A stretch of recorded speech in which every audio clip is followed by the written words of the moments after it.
Welcome to LiveDaf, your online Daf Yomi Shir. Shalom Aleichem and welcome back to today's Daf, Hayemi Maseches KEREISOS Daf Chav Daled. We begin on the very last line of Chav Gimel Amud Beis. So this relates back to yesterday's Machlokes with respect to a fellow who had a suffix. Did I eat chaylev, did I not? And he sets aside the asham tali for that purpose. Then he discovers the true fact. Never happened. Or conversely, discovers that he did eat the chaylev. And it's still before the shechita. He hadn't yet processed the asham tali. It's right here, alive. What to do? Rameir says, look, it was done on condition, on the chance that he sinned. Well, it turns out that it's not relevant anymore. He discovered that he never sinned. Send it back to the farm. Chacham say no.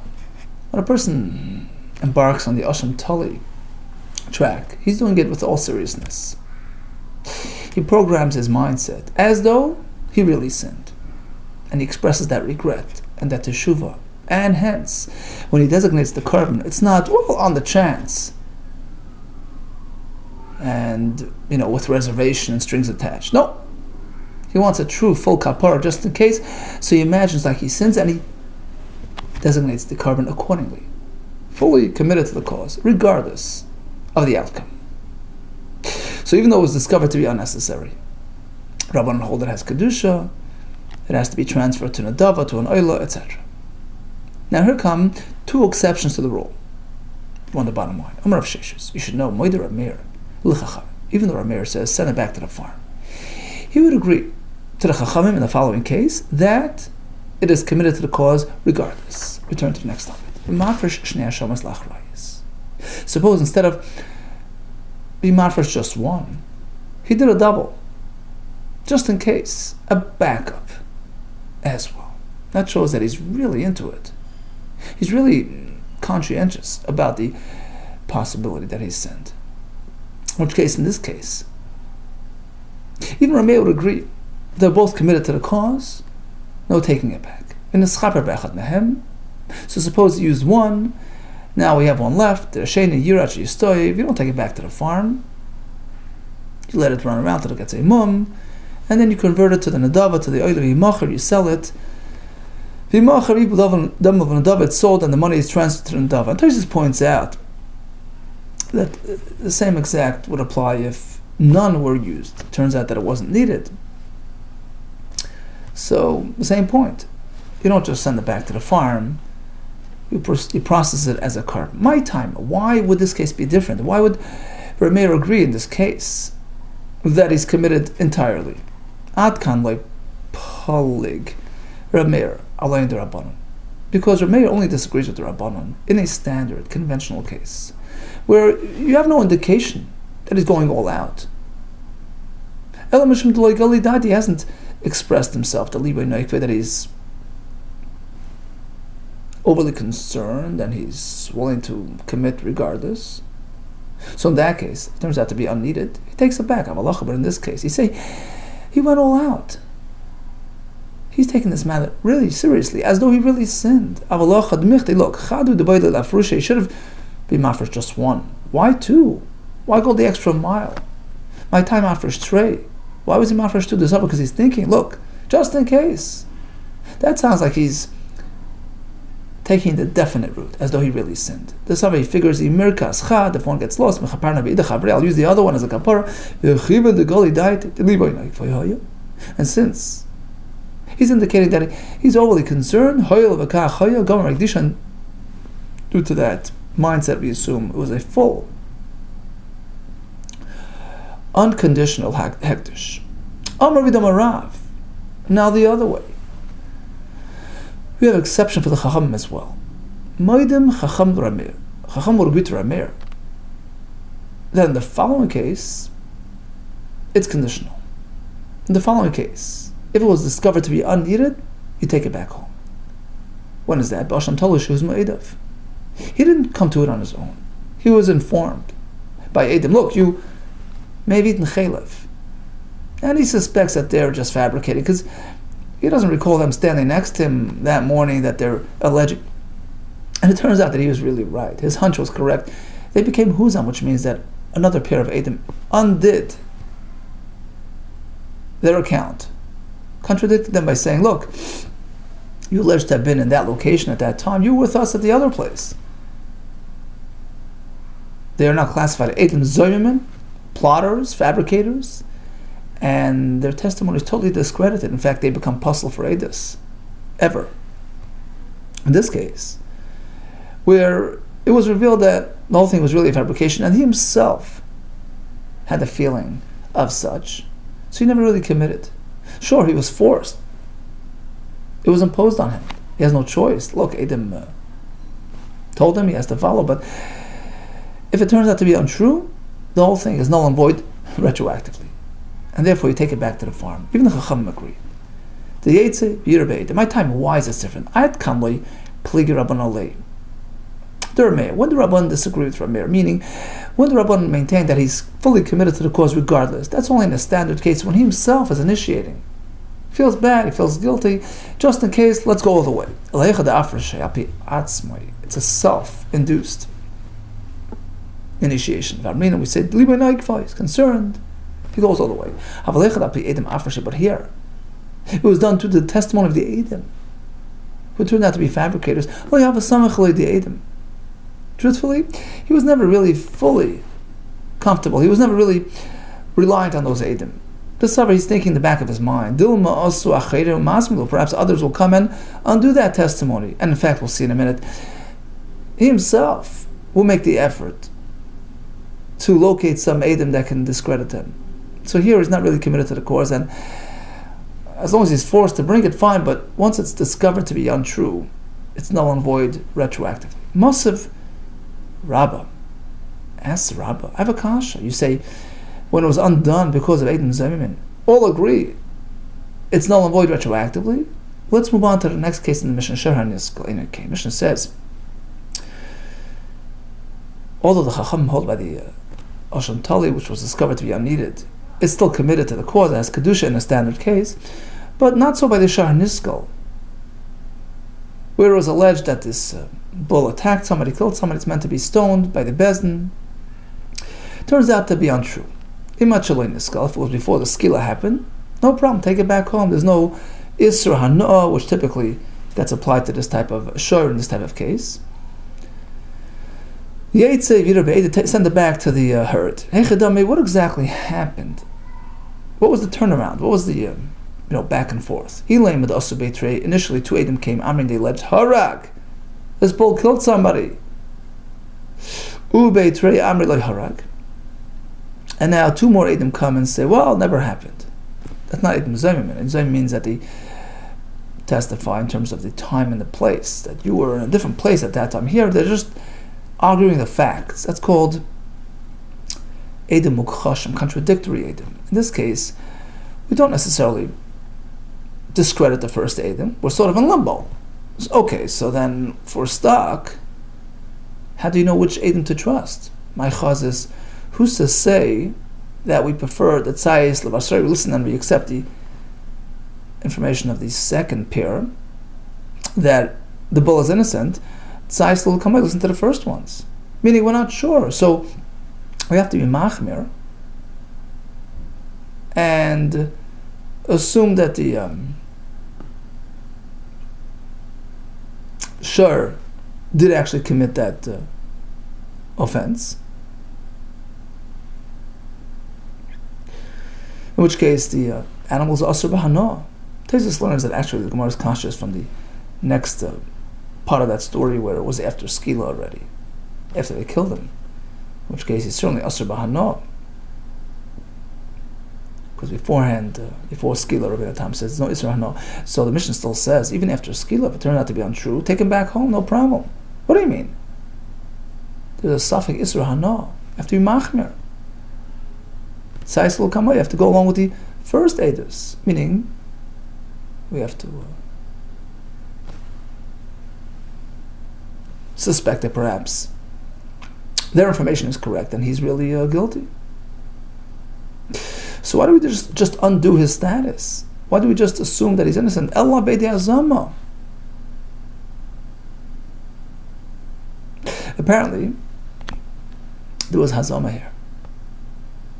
As we explained, hazama is where the second pair totally eradicates the first account.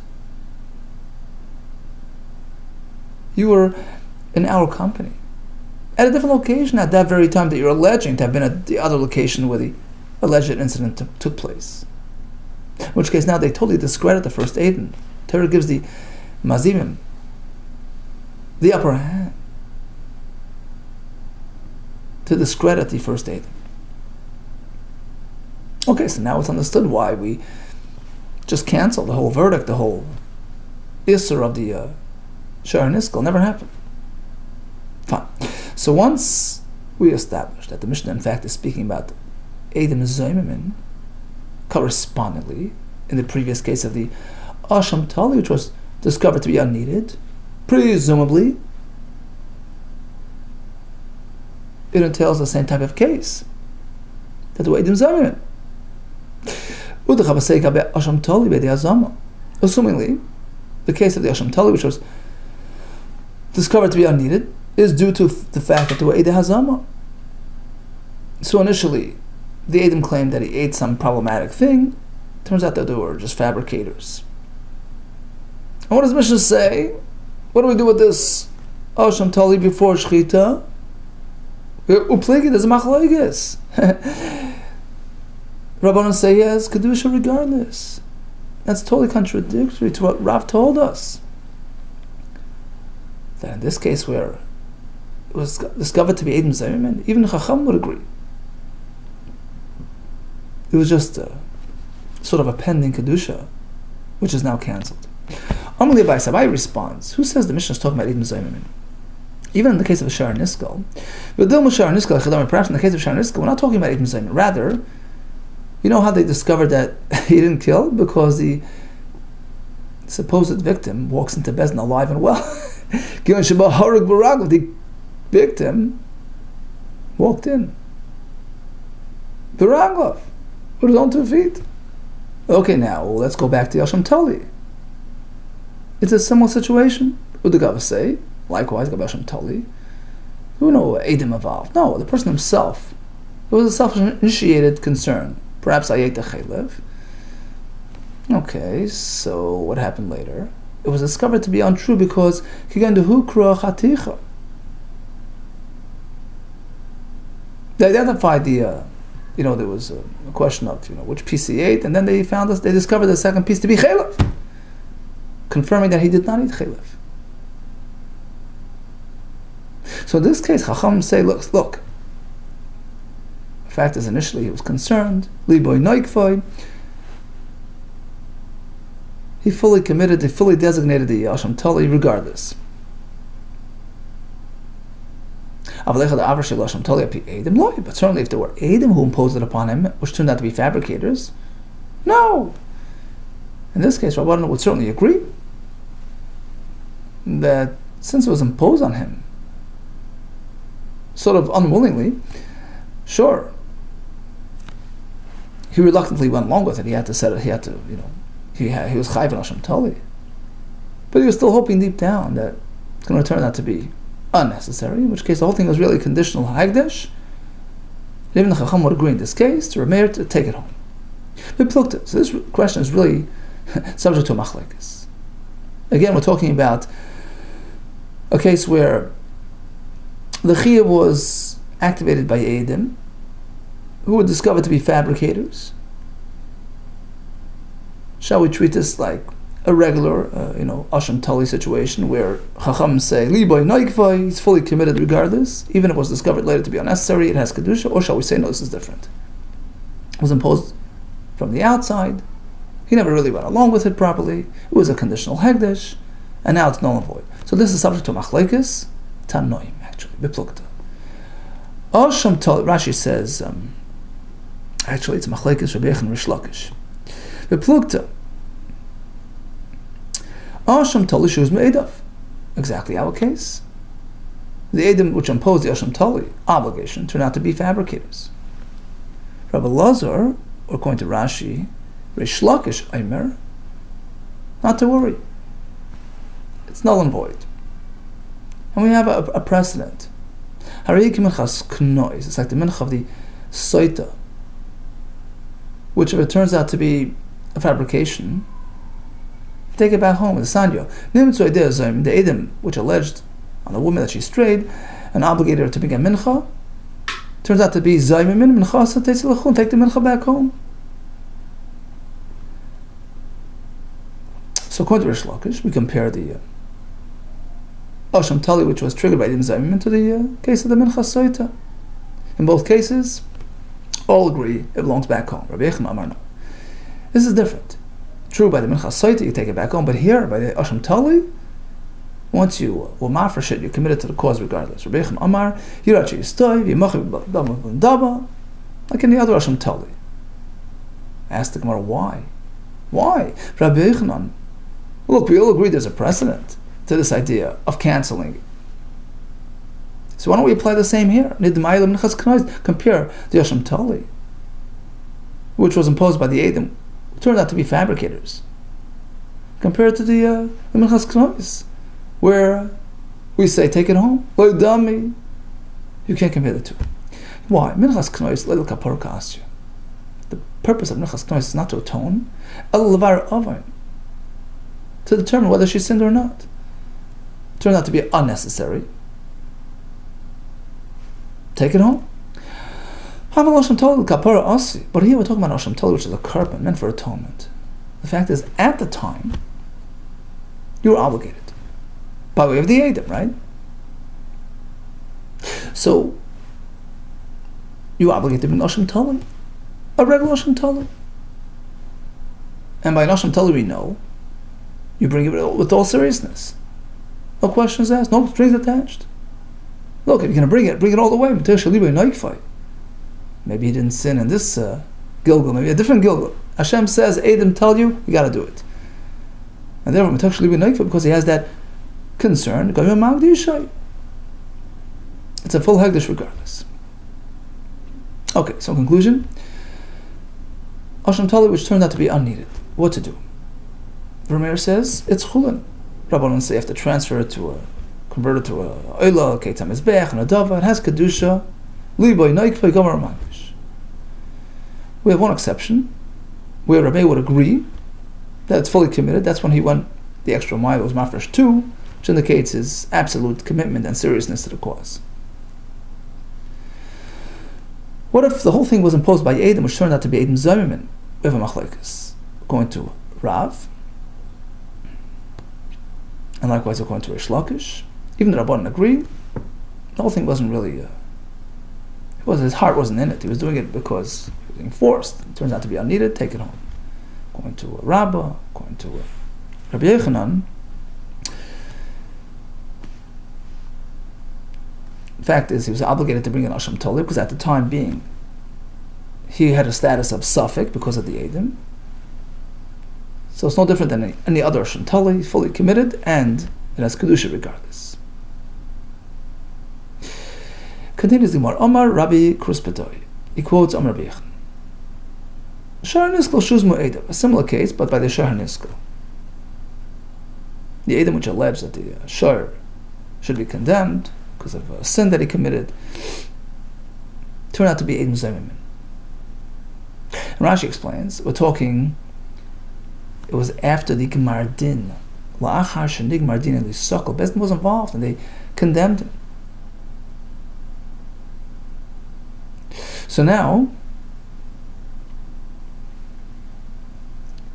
he's either already Asur Bahana, according to some Rishonim, or about to be stoned and going to be Asur Bahana. So basically the owner has nothing from it anymore. In his mind, he lost it. So although it turned out that the whole thing was a fraud, Shuz Moedav, halacha is, he is no longer the owner because he relinquished his ownership. It's hefker. When anybody goes and takes possession of that animal, he's the winner. Amarava. Misdavra time with Rabbi Yechon. It makes sense that Rabbi Yechon's halacha is only in a scenario where the owner doesn't really have personal, first-hand knowledge about what happened. They alleged about an incident which she's not really apprised of. Going to Amrele nearby Shire, they say, well, his Shire had been involved physically with somebody else. It's not something that the owner would know. And therefore, he's assuming it's true and he gives up on it. Aval Amru Rav Shire, let's say they allege that the owner was involved with his Shire. He knows it's untrue. He knows that he wasn't involved with his Shire. Why would he be involved with his Shire? He knows it never happened. He's going to make all effort to get Aiden to undo that testimony.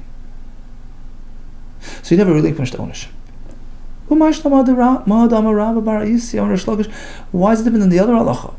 A city that was condemned due to the fact that most of its inhabitants worshipped idols. And all the all the belongings, the possessions get destroyed. Turns out, it was just a fabrication. The Adim that alleged the sin were fakers. There again we say, anybody that comes in and drives over with the car, he's a lucky owner. Why? Because the owners had given up hope, knowing that their possession will be destroyed. Now the question is, look, the whole thing was a fake. So the actual residents knew that was a fabrication. It wasn't true. I didn't sin, right? So he's still in the hopes that it's going to be reversed. And he's not relinquishing at this point. Just like you said by the false testimony that he was involved with his shur. He knows the truth. So he's not going to go along with that here as well. So it's different. Here we're talking about many people. Who's to know what's going on in his next door neighbor's house? Maybe he sinned. The fellow across the street sinned, which would render it Irani Dachas. True, I am innocent, but maybe he's not. So they don't have definite information. And they're assuming the story is correct and legit, and the possessions are going to be destroyed, and that's why it's considered hefker. Irani Dachas, the Rabbi Minu, belongs to the many. Kol Chad. Every single person there, every individual, Amar B'daite, will say in his mind, true, I'm innocent, but the other fellow sinned, therefore he gives up his money, thinking he's doomed. But here in the case of Rav Ashoira, he knows the truth. It's about him. The alleged offense relates to him personally. He knows what happened. He didn't do anything wrong. He's not giving up his share for no reason. Rather, he's going to go find Adam to undo that testimony. Here comes a related halacha. A chidush. Reuven is attempting to grant a gift. He wants to give Shimon a car. Shimon takes possession. He says, you know what? I'm not interested. I don't want another headache. I don't want another car. And he says, look, I'm not interested in it. So what's the halacha? You would think it goes back to Reuven. No, too late. Once Shimon got it. When he says Yefshiba, it's like he's being mafkirid. He's like rendering it ownerless. And now it's free for anybody to grab. Asked the Gemara, why is it different than the halacha of Rav Sheshes? Some say Rav Sheshes. According to Rashi's Gersa, it's actually reversed from the Gemara. So Rashi's Gersa is like this. Mekabel matana. Again, we're talking about a fellow who's receiving a gift. This time it's karka. So Reuben is giving a piece of land to Shimon. So Shimon says, look, Sha'amar. He gets up and says, La'achar, Shabbos matan liyadi. After the matana reached him, Rashi explains that it was a document that was given to him, a gift document on the property. And he already took the shtar, and he says, I'm not interested. Matana zuti batel. Or he says, Mubotelas. Or he says, Yevshiba. Cancel it. I don't want it. It's too late. He already has it. You can't not have something if you already have it. But if he says Betelohi, it never happened. Null and void. Or he says, Eila Matan is not a gift. I never accepted it. So he's self-admitting. It's called Hodayas Baldin. They never took it. He never got it as a matana. Dvar of Kayaman. His words stand. Now we assume what it means is that the benefactor gets it back. Return to Talmud base. Ma'alav Dvar Kayamin means the Hadra Lamar goes back to Reuben. Versus Rish Lakish, who says a failed gift becomes hefker. Lie, Dvar Kayamin means Lo Hadra Lamar. His words stand, meaning we don't force him to accept the gift. But Lo Hadra Lamar doesn't go back to Reuben. So it doesn't go back to Reuben, nor is he kaina.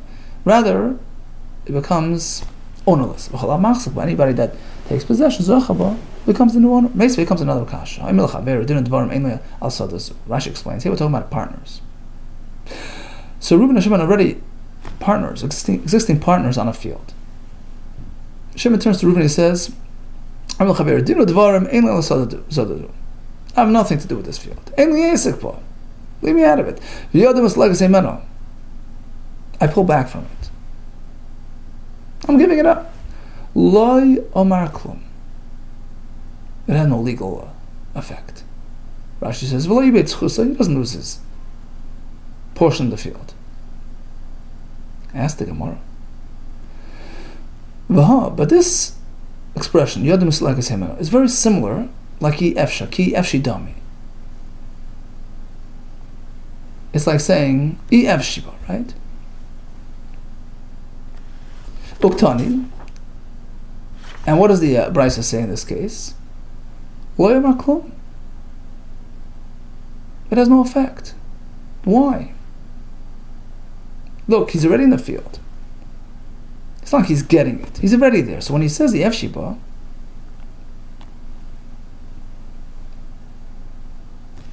it should be understood as though he's saying, look, I'm giving it up.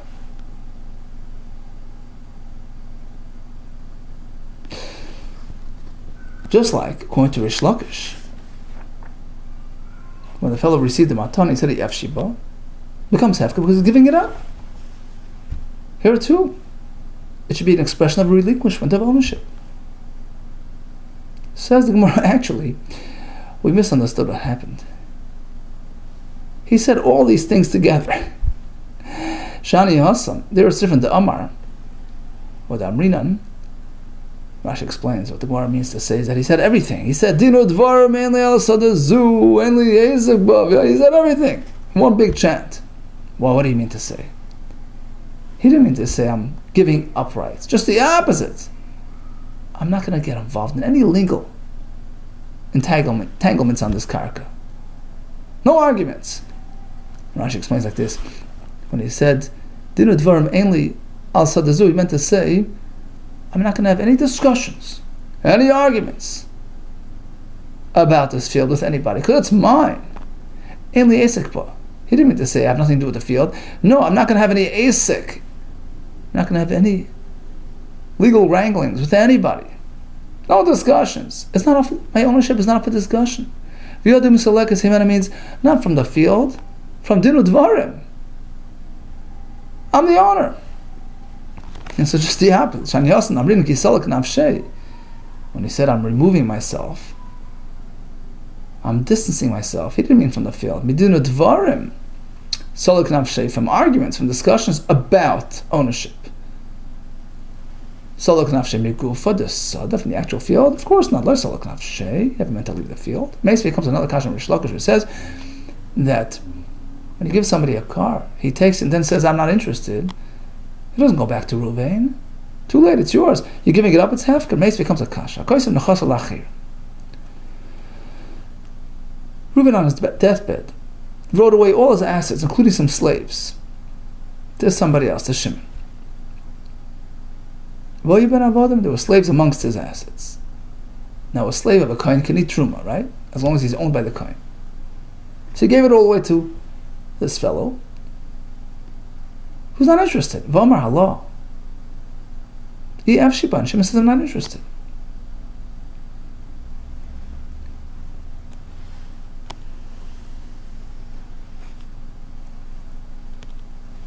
Now Rashi explains, Reuben wrote a shtar, and he didn't give it directly to Shimon. He gave it to somebody else on behalf of Shimon.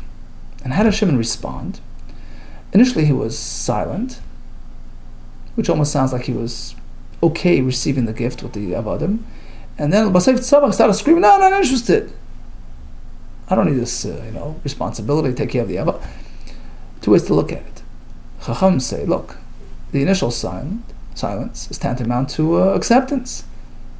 The eventual protest was a change of heart. Too late, it's yours. Rabbi Shimon Gamliel says no. The ultimate protest was a revelation of his mindset all along. He was just considering his options. He wasn't really accepting it. Then he decided he's not interested. So two ways to look at it. And Shimon says, I'm not interested in the Avodim. Who's the owner? So if Shimon is the Kayin, Tanakama says too late, right? You accept it, it's yours, and they can eat Truma due to their status of being Avodim of a Kayin. So basically they're owned by Shimon. Rabban Shimon Gamliel, Omer says no. You can't force Shimon against his will. Since he protested, expresses this interest in them, now it stays by Reuven, and now after his passing goes to his heirs. Now there won't be any kasha on Rish Lakish from Reb Shimon Gamliel. Rish Lakish is speaking that the gift was already given and the recipient is now not interested. Here it was never received by Shimon, just the opposite. Reb Shimon Gamliel, Kasavar, he holds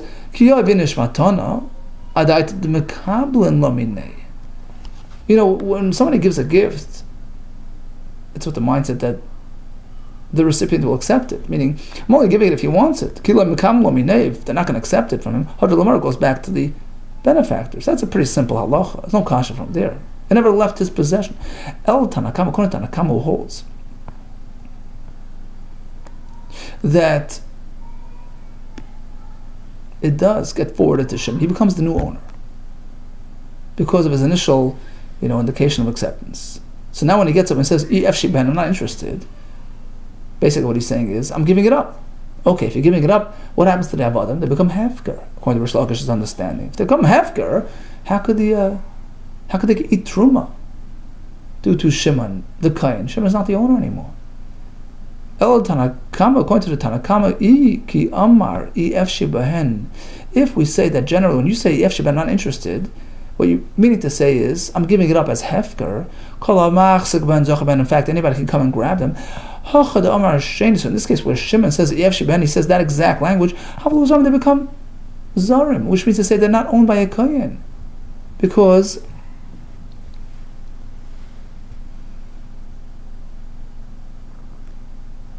they're hefker. They're freed. They're on their own. The answer is Kasabi holds. Although Shimon gave it up and we deem it hefker, but when a person owns a slave, there are two elements of ownership there. The mammon, the monetary value, and then there's the isser, the status of the eved. In order to free him of the mammon commitment, hefker is enough for that. I give up the ownership. That's enough. But he still has somewhat of an evet status. He needs to have a shtar shichra, a release document, like a get of a isha. You need that as well to fully disengage him. Because he holds hamafkir abd, even if he's mafkir the evet lacheres. Sure, he goes free. But if it's tzarech get shichra, Rashi explains why is he lacheres, because he's zoiche himself. He acquires himself when the owner gives him up. So he becomes the new owner because he sort of takes possession of himself. That's only with respect to the monetary element of an eved. But still, he's missing something with tzarech get shichr. The rabbi has to give him a get shichr because Saban he owes him get shichr when he's still lacking the get shichr. There's still some strings attached to it. But Truma is still considered the eved of a kohen with respect to eating Truma.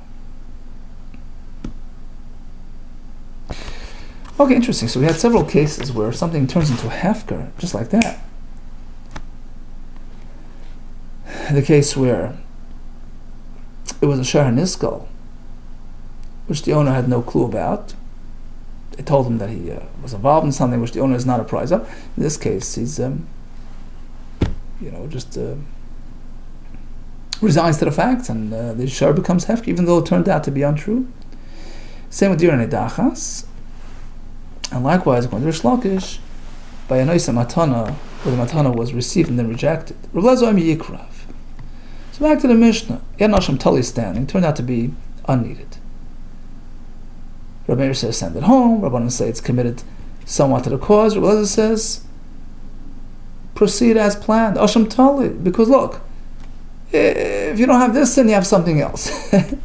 Keep on going. Now, why do you need to resort to that line of thinking? Rabbi Eliezer, why do you have to refer to a chet, this one or the other one? Rabbi Eliezer holds you can donate an Asham Tali without any basis, without any trigger. Rabbi Eliezer, the next Mishnah teaches us, Asham Tali bin Adavas, you can donate it out of the blue. Anytime. Amar Rabashi. There's another version of Rabbi Eliezer which holds that you need some inkling, some grounds for an Asham Tali. Rabbi Eliezer the Amrullah, as the next Mishnah we'll see, the Shita, the Snan. Wait until you have somewhat of a trigger point, some sort of element of suffix. Hence, Rabbi Eliezer refers to a chet as the reason for bringing the Asham Tali. Fine, turns out to be this turned out to be not true and unfounded, but there's probably something else that you're guilty of. So he has to refer to some sort of cause to justify the Asham Tali. Next, it was discovered to be unneeded, but it's ready after Shechita. What to do now? Mishnah says the basar is going to be burnt in line with a carbon that becomes pasul. We learn from a pasuk that a carbon that became pasul, you burn it. So interestingly, even though this Asham Tali turned out to be a non-carbon, a non-entity, it's like chulin basically, because you didn't really need it. We treat it like a carbon and you burn it. Tani, the Mishnah says, "Habasar yetz take it out to burn." Almo, apparently, the Mishnah holds chulin shenishchatu bazar b'sreiv, even though it was a non-carbon, it was chulin. So it was discovered now. Once it was taken to Azara, you burn it. That's the halacha. So the discussion of machlekes in the end of tomorrow. We're going with that opinion. We have a kasha from the next part of the Mishnah. Asham Vade in a cane. By Asham Vade, we run a little bit of a different system. So he thought that he was chayiv a real asham, straightforward asham, and it was discovered to be unneeded. Imashle nishchat before the shchita, take it back home. Yetziv irbeid. Ishe nishchat, but after the shchita, it's too late. There is you cover. You don't burn, you bury. I thought chulin bazar goes l'streifa. Omar Belazar, you're right. Taver has to split the Mishnah. Two opinions. Misha shanazu le'shanazu. The one that expressed the first opinion is not expressing the second. Basically, it's two shittas. It's two shittas. Chulin bazar, is it streifa or kfur? Omar Rabba, no, it's one and the same opinion. Different circumstances. Look, Asham Vadai al Asham Toli Karamis. You're asking from Asham Vadai to Asham Toli, two worlds. Let me explain. Asham Vadai. By Asham Vadai, given lo yitzarach, since it turned out to be unneeded, lo magdish le. If he doesn't need it, he never meant to be magdish it. It was a mistake. It was hegdish. It was a tos. So in this case, you discovered it after the shechita, just bury it, get it out of the way. You don't have to burn it. It doesn't have the status of carbon pasul. Asham Tali, however, in the first case, so again, going along with the concept of liboy noikfai, he wants to do tshuva in all seriousness. He's fully committed to the cause. And Tosfos points out, even according to Rav Meir, it doesn't seem to hold up liboy noikfai. In fact, he says if you discover before the shechita, it's not needed to take it home. That's before the shechita. But once you're moving on and doing the shechita, he's already on board, 100%, regardless of what happens. I want it to be a kosher record. So that's understood. So if it turns out to be a mistake, as it didn't catch him, psulim, and you burn it. It's that could easily be solved. But here comes another problem, another kasha. Eli kasha. Rather, here's another kasha. Asham vadai, Asham vadai kasha. If you want to ask from Asham vadai on Asham vadai. Because here it says, if you discover it to be unneeded after the shechita, you cover, you do kavur, emos seifa. But then move on. Mishnah says if you discovered it only to be unneeded after the zrika, once it's fully processed, now you have to burn it. Why? Here you have no way out. Havada, here certainly you have to say split opinions. Taver, you got to break it up. Misha shanazu, shanazu.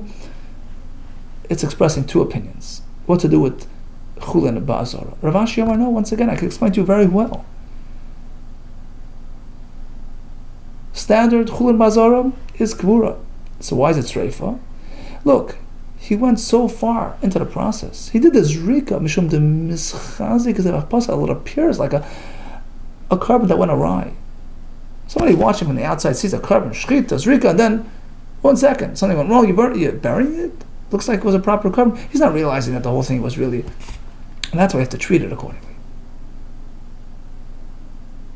Okay, so we have several contradictions in the Mishnah regarding what to do with the failed carbon, so to speak. It turned out to be chulin ba'azara, kvura, sreifa. Perhaps that's one way to learn. It's machlokes. Or perhaps we can make all these distinctions. Standard is kvura, but not if you say liboy noikfa and he's fully committed, or not if it looks like it was fully processed. Then you have to treat it like carbon, which is pus. These are kadam abasiyach. By the asham tali, however, even if you discover it to be unneeded, but it's already after zrika, go ahead. Eat the bus, or it's a regular kosher carbon. Why? He discovered it to be unneeded. Amar Rava, too late for that. The whole purpose was to address an uncertainty. It did its job. While it was being processed, were you unsure? Yes. Check. It's a successful carbon, irrespective of what happens afterwards. Amar Rava Amakro. Pasuk says regarding the asham tali, he doesn't know. He gets slicha, he gets the atonement. Did he know during the slicha, during the zrika? No. Successful carbon.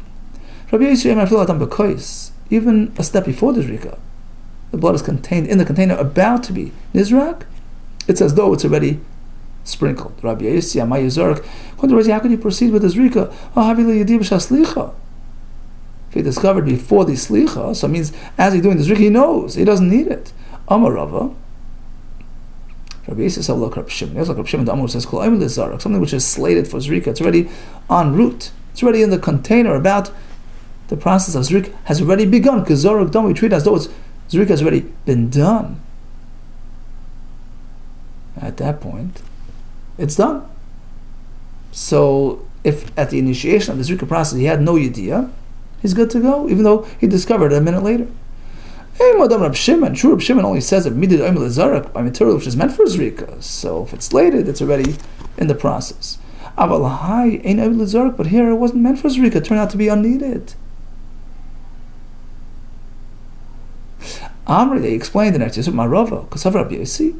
No, Klei Shores, Mekachin Boyes Apostle, Batchil Lekarev. Klei Shores has an immense power.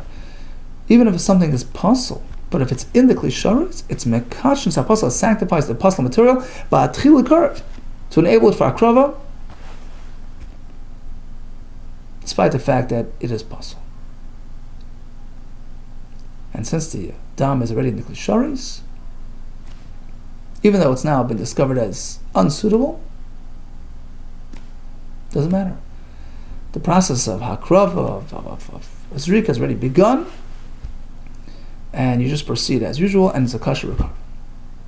Okay, so let's recap today's daf, which relates back to the Mishnah. We start with an asham tali, which turned out to be unneeded. Rameir says the whole thing was conditional. It's chulin, take it home. Chacham say, in all seriousness, he wanted it to be a proper carbon, and it's committed to the cause. We turn it into a nadava, an oilus nadava.